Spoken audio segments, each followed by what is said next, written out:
El Mercosur nació para convertirse en un verdadero coloso regional y en la patria grande de millones de paraguayos, argentinos, uruguayos y brasileños. ¿Dónde está ahora? ¿Qué futuro tiene? Bienvenidos a Claves, aquí en Asunción, Paraguay. Esta es una coproducción de la televisión alemana Deutsche Welle y la red Guaraní de Paraguay.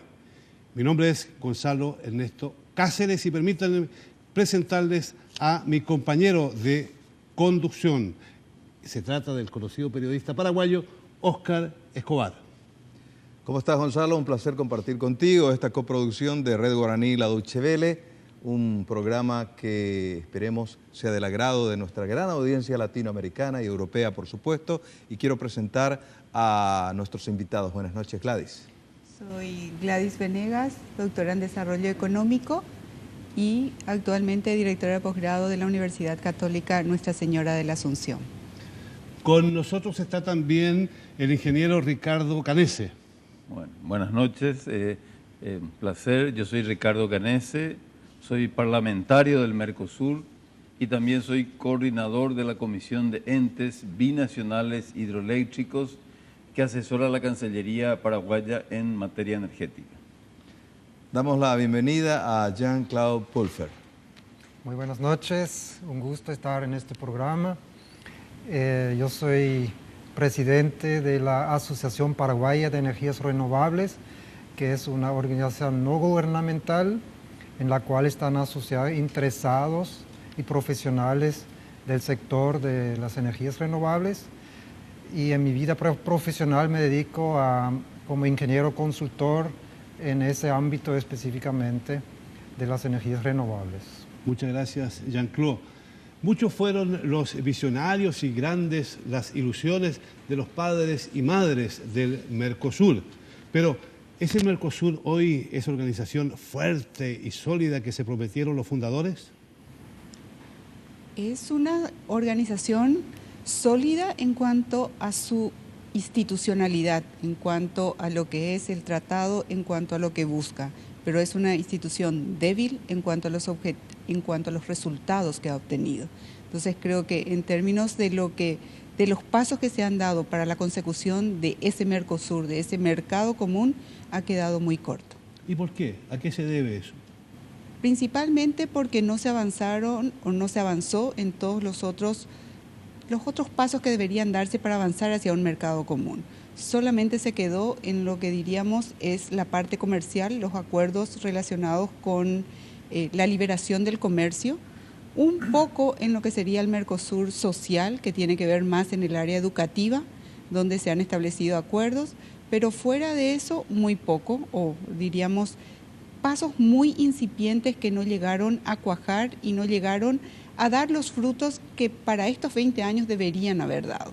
Entonces creo que el Mercosur sigue siendo una promesa, sigue siendo la posibilidad de construir un futuro común, pero todavía falta que conversemos más y por sobre todas las cosas pongamos medidas concretas para avanzar en ese otro proceso que va más allá de la liberación comercial. Usted como economista ha tenido también la oportunidad de ver el desarrollo en cuanto a las relaciones entre los países de la región. Y en su balance, ¿hoy estamos igual, mejor o peor que antes? Peor no. Yo creo que definitivamente estamos mejor porque desde el momento en que nos sentamos a conversar ya es un avance. Entonces, desde ese punto de vista, de esa unión, creo que ha sido un avance y lo que podríamos decir es que las conversaciones que tenemos a un nivel más pequeño, porque hay que recordar que también tenemos relaciones o conversaciones de integración comercial a nivel de toda América Latina, los otros acuerdos de integración, pero por lo menos ese conversatorio que podríamos decir entre 4 países ha hecho posible que se puedan avanzar ciertos temas. Lo que dificulta el avance es la disparidad entre los socios. 2 socios muy grandes que tienen sus propias realidades, sus propios problemas, y 2 socios pequeños que también tienen sus realidades y que dificulta ese avance rápido o al ritmo de los países grandes. porque eso hay que entender. El país grande, por su propio tamaño, por sus propios recursos, avanza mucho más rápido. En cambio, los países pequeños, desde la necesidad de contar con mayores recursos humanos que no los tiene o calificados para cumplir todas las tareas, eso ya de antemano hace que el proceso no sea tan parejo o con la misma velocidad con que querríamos. Entonces, por supuesto que se generan lo que yo le llamo las frustraciones por no avanzar todos al mismo ritmo. Aparte de las dificultades propias de dos países grandes y uno gigantesco y dos países pequeños, ¿qué ventajas ha traído el Mercosur a los habitantes de la región? Bueno, yo creo que entre las ventajas que podemos apuntar es por un lado la estabilidad política, ¿no es cierto? Yo creo que desde que se genera el Mercosur hay una clara conciencia de que juntos tenemos que avanzar en una concepción de estados de derecho. Entonces, desde la misma creación del Mercosur se convierte en un elemento de estabilización de la región, y eso es muy importante para un país como el nuestro, como Paraguay, que ha tenido poca vida institucional en el siglo XX por lo menos. Bueno, entonces eso es un factor de estabilización en toda la región, no solamente en el caso de Paraguay. Sí, yo veo de que así como se ha avanzado, también se ha avanzado en aspectos del gran comercio y sobre todo en cuanto a los intereses de los países grandes.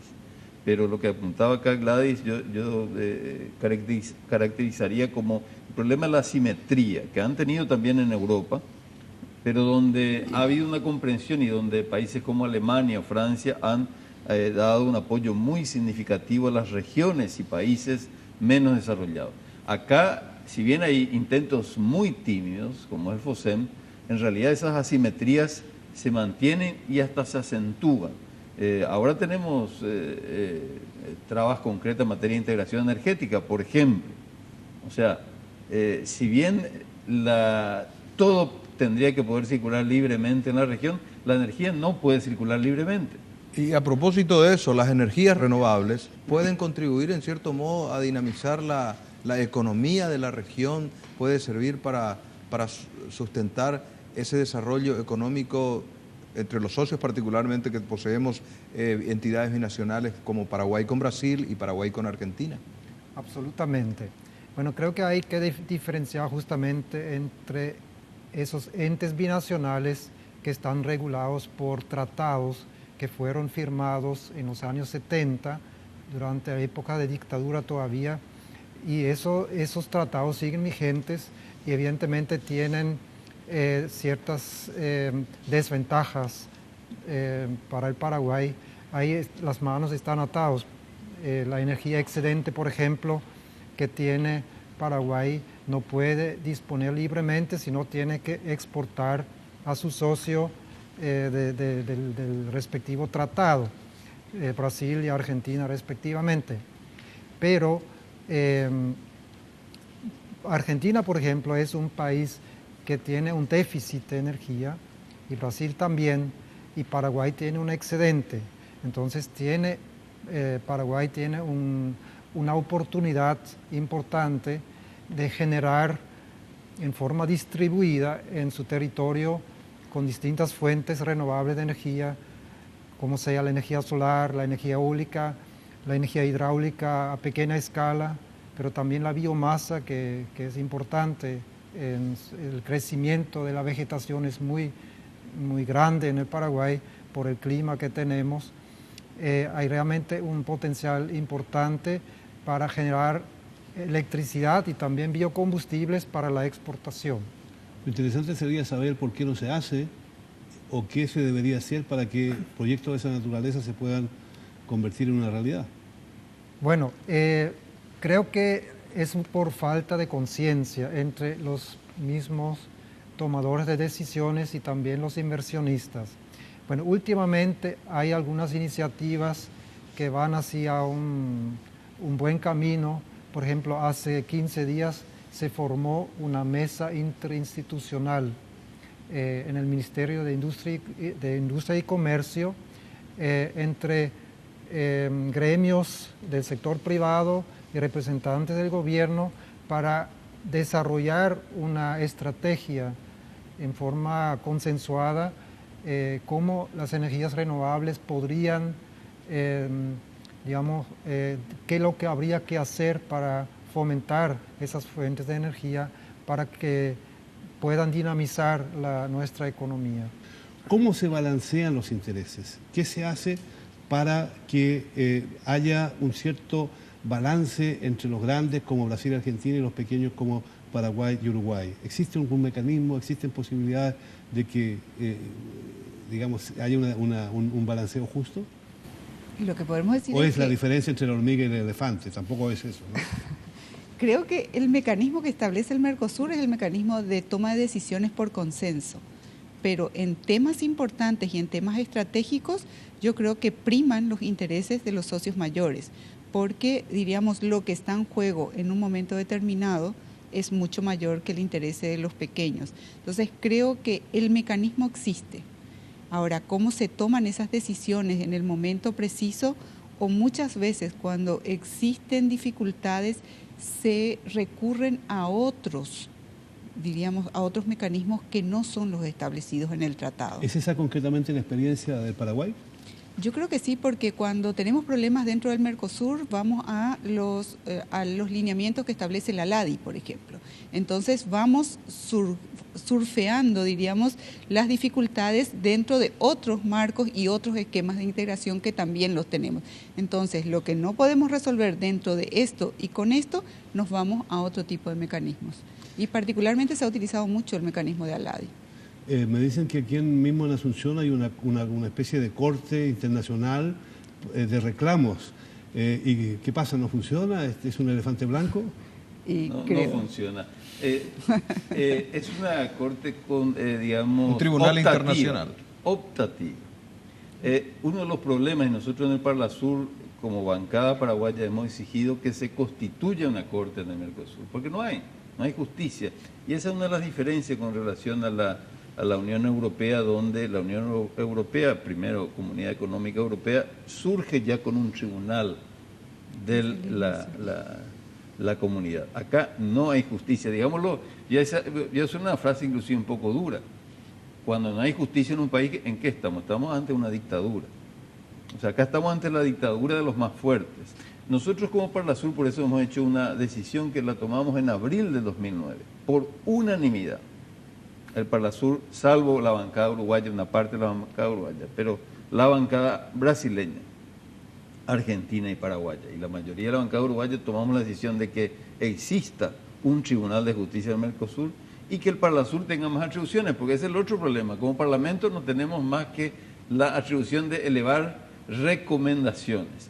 ¿Qué dificultades existiría en estos momentos para que el Mercosur se convierta en una organización política, superando el origen de una relación de acuerdos aduaneros o de pasos en la frontera? Claro, pero ni siquiera aduanero, porque ya la Comunidad Económica Europea tenía desde su origen un tribunal. Acá estamos mucho peor en el sentido que no hay justicia, digamos. Pero usted ve, ingeniero, con mucho pesimismo, entonces, el futuro del Mercosur.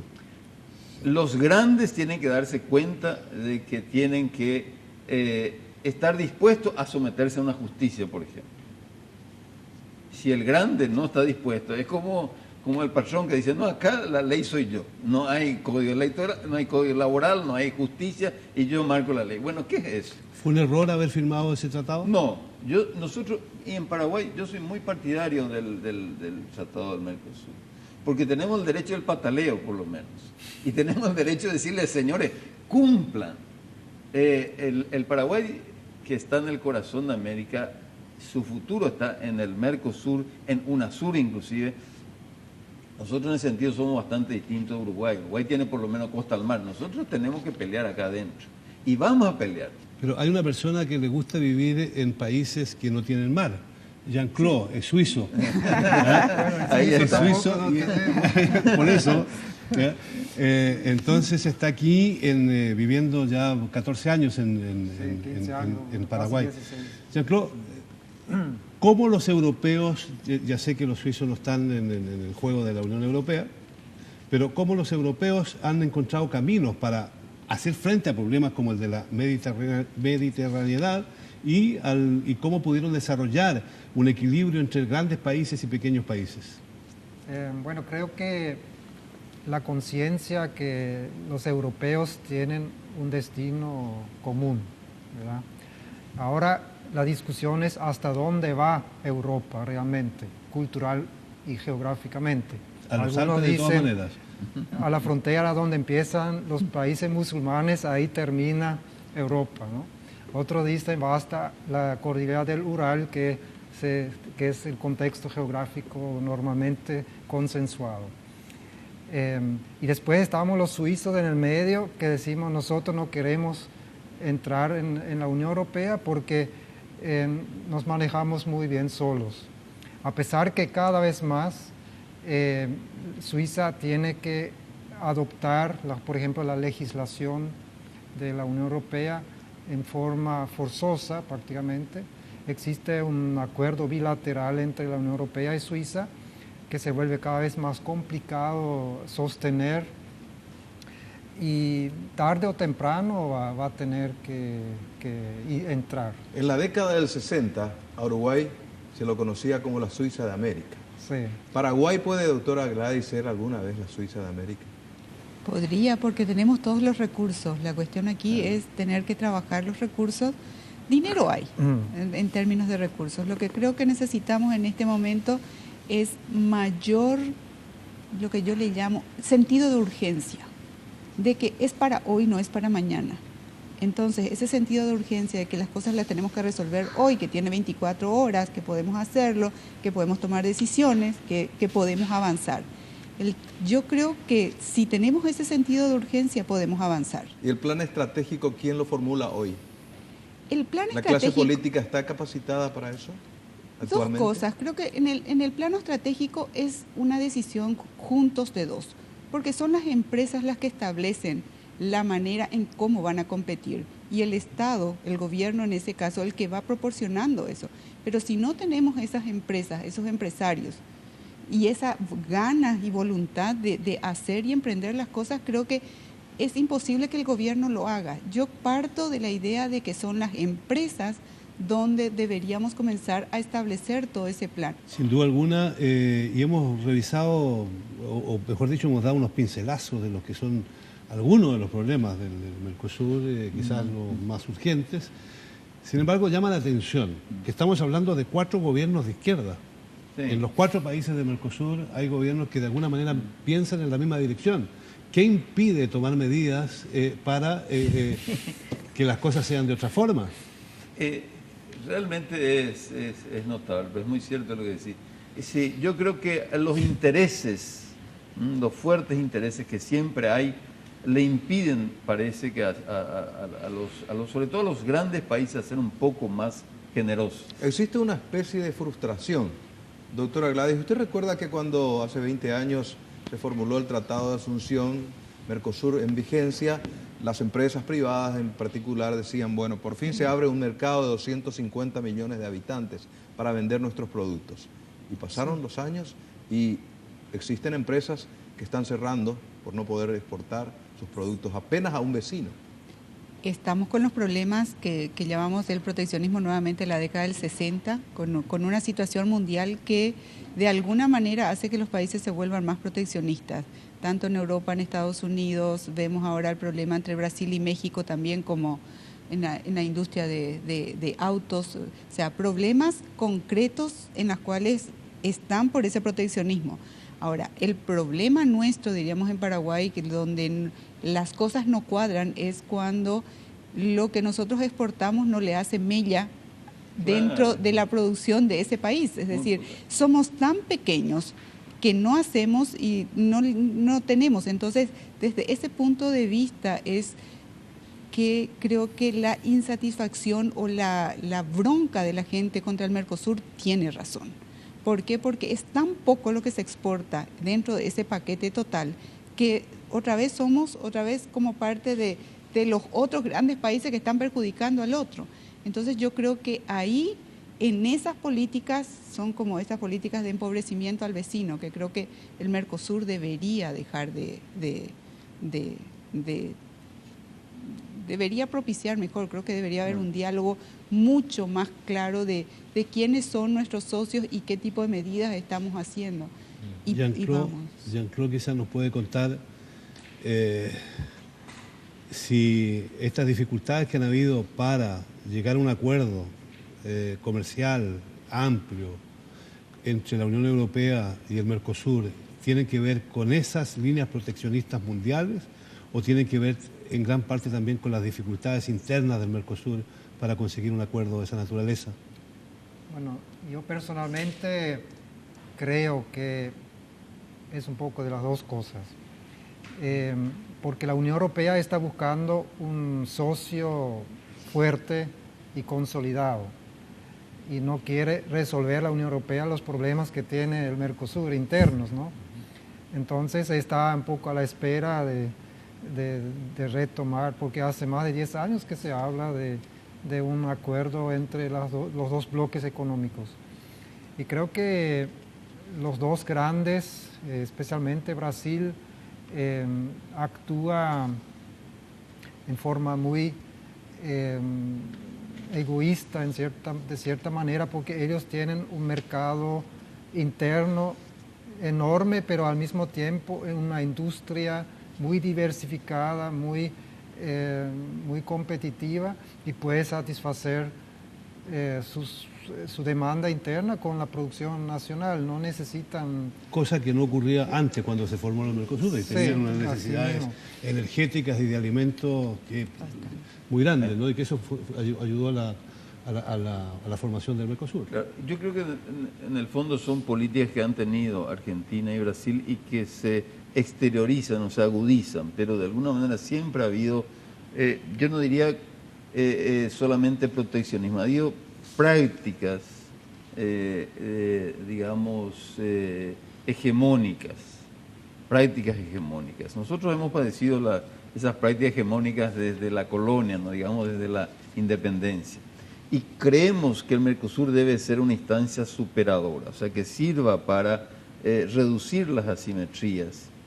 Esa es la gran apuesta, o sea, apostar a una verdadera integración, como lo hizo Europa, y donde uno dice, bueno, Paraguay es un país que está enclaustrado, que ha sido permanentemente, y en ese sentido somos bastante diferentes a Uruguay. O sea, nosotros tenemos asimetrías no solamente de mediterráneas, sino también institucionales, porque siempre se le ha enclaustrado al Paraguay en cuanto a sus mismas posibilidades de desarrollo, y viene desde la misma guerra de la Triple Alianza, un tema que también es tabú.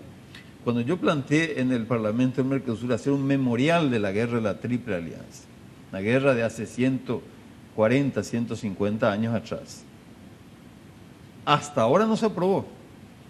En Europa, la Segunda Guerra Mundial no es ningún problema, los campos de concentración están allí para ser visitados, para ser vistos. El abrazo de Helmut Kohl con Mitterrand, claro, para sellar una nueva amistad entre Alemania y Francia.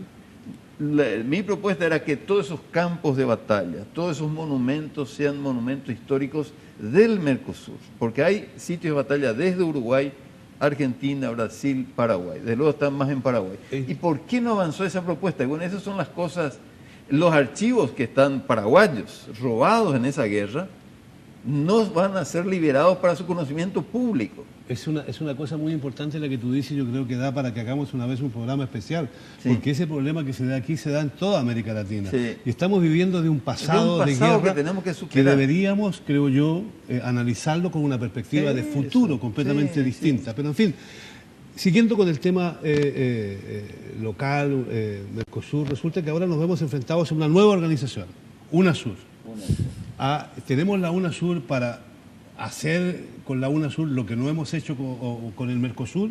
Es una organización distinta. ¿De qué se trata? ¿Hacia dónde apunta esta organización, ingeniero? Y UNASUR yo creo que apunta a una unidad de América del Sur. De hecho son todos los 12 países, o sea, incluyendo Guyana y Surinam.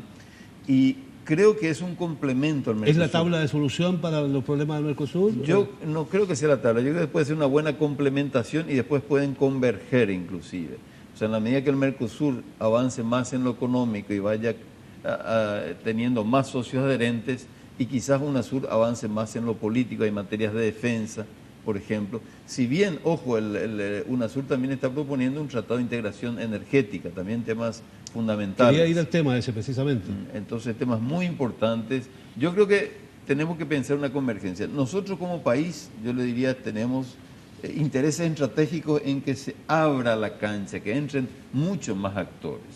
Justamente nosotros como país hemos estado siempre encerrados entre Argentina y Brasil. A nosotros nos interesa salir al Pacífico. Tenemos con Bolivia, yo creo, intereses comunes enormes, que es nuestro tercer vecino, y con toda la comunidad del Pacífico. Bueno, y de esa manera en que podamos equilibrar, podamos tener otras salidas, no vamos a estar mirando tanto al Atlántico, tanto a Brasil y hacia Argentina. Pero ahora todo el mundo no mira ni al Atlántico ni al Pacífico, la UNASUR, miran hacia Venezuela. Y están divididos los espíritus, que sí Venezuela o no Venezuela. Tiene que ser independiente de los gobiernos. ¿Sí? ¿A qué se debe eso, doctora? Hay un interés económico real en el sentido de que si tenemos trabas, y en este momento, si, al no ser Venezuela un país socio, entonces el petróleo que viene tiene que venir con todas las cargas arancelarias que deberían hacer. Entonces existe un interés económico en que venga. Ahora bien, la otra cuestión para los que están en contra es, bueno, ¿qué régimen político tenemos detrás de esto? La pregunta ¿es lo económico más importante o tiene más peso? Y aparentemente hasta este momento no se ve ese beneficio económico superior al peso, diríamos, político de la integración. Entonces, por ahí está el tema. Y más todavía sabiendo que los que comercian mucho y bastante son Brasil y Argentina con Venezuela, y en este lado menos. Entonces, nuevamente se ve como un interés de los países socios grandes y no tanto de los pequeños. Aquí, lamentablemente, para los intereses del Poder Ejecutivo, del gobierno, del presidente Fernando Lugo, no existe la mayoría necesaria en el Congreso Nacional para admitir el ingreso de Venezuela al Mercosur. Al Mercosur, porque fue uno de los principales proyectos o ideas del gobierno desde el principio, incorporarlo al Mercosur, a Venezuela al Mercosur. Sin embargo, la clase política, un sector de la oposición que tiene mayoría en el Congreso, impide, y eso ha generado un poco una lucha entre chavistas y antichavistas en el pleno Congreso Nacional. No, pero no tiene que ver con el chavismo. Yo creo que el Paraguay, mirando los intereses estratégicos, a nosotros nos debe interesar que ingrese no solamente Venezuela, Bolivia, Chile, Perú. O sea, nuestro problema es estar atrapado entre dos países gigantes. Es el problema estratégico de Paraguay. En la medida que nosotros abramos el juego, y más con un país exportador de petróleo, de energía como es Venezuela, nosotros somos el país. Ustedes saben, por ejemplo, dónde se origina el 85% de la energía eléctrica que se exporta a toda América del Sur. El 85%. En Paraguay. Nosotros somos el exportador. El 15% suman todo lo demás, que no es nada. Y somos el único país que no podemos disponer libremente de nuestra energía eléctrica. Pero es realmente una cosa hasta de locos. Pero vuelvo a decir, tenerle el ingreso de Venezuela para nosotros es fundamental, así como de otros países, para abrir el juego. Yo tengo dos posiciones también. Una posición clara con respecto a lo que es esto de estar insertos dentro o solamente con Brasil y Argentina. Es que nuestra mirada no debe ser hacia esos países, sino nuestra mirada tiene que estar hacia el Pacífico y hacia los países donde en este momento están yendo la mayoría de nuestros productos. Porque nosotros, vamos a decir, mayormente dónde va nuestra soja, mayormente dónde va. Las estadísticas te dicen que va a Uruguay porque es un puerto de transbordo, pero realmente la mayor parte de nuestras exportaciones en este momento va para el sudeste asiático. Dentro del peso para Paraguay, hasta la Unión Europea vas a tener un peso menor de lo que fue al inicio de la creación del Mercosur. Entonces, si nosotros estamos vendiendo y saliendo, yo creo que una forma también estratégica para Paraguay es buscar la salida a través del Pacífico, y que no se ha hecho. Entonces, por algún lado, porque es más caro todo lo que sea transporte terrestre, pero no pensamos en el transporte ferroviario, no pensamos en el transporte multimodal de otros tipos y otras maneras de salir. Creo que también existe cierta miopía en pensar que solamente vamos a salir por el Atlántico y por la hidrovía. aunque no es tan miopía porque es más barato, pero de alguna manera, si tantas trabas y tantos costos representa esto para la economía paraguaya, creo que de alguna manera la mirada hacia el Pacífico, la mirada hacia el Chaco, la mirada hacia esas otras formas de integración debe ser, como dirían en inglés, un más, debe ser un debe, algo que hay que hacer. Es curioso, pero en eso paraguayos y brasileños tienen la misma idea. O sea, los chinos son un socio comercial de gran prioridad, un socio comercial de primera importancia. Para los brasileños es el primer socio comercial, incluso en este momento, tengo entendido, de manera individual. Ahora bien, ¿cómo se ve desde Europa esta relación? Porque evidentemente todas las relaciones comerciales llevan detrás de sí valores ideológicos o valores de vida, ¿no? Y yo no sé si para es muy corto de vista pensar que los negocios con los chinos a largo plazo van a ser tan positivos como algunos imaginan. Puedo agregar algo. Creo que no es o China o Europa.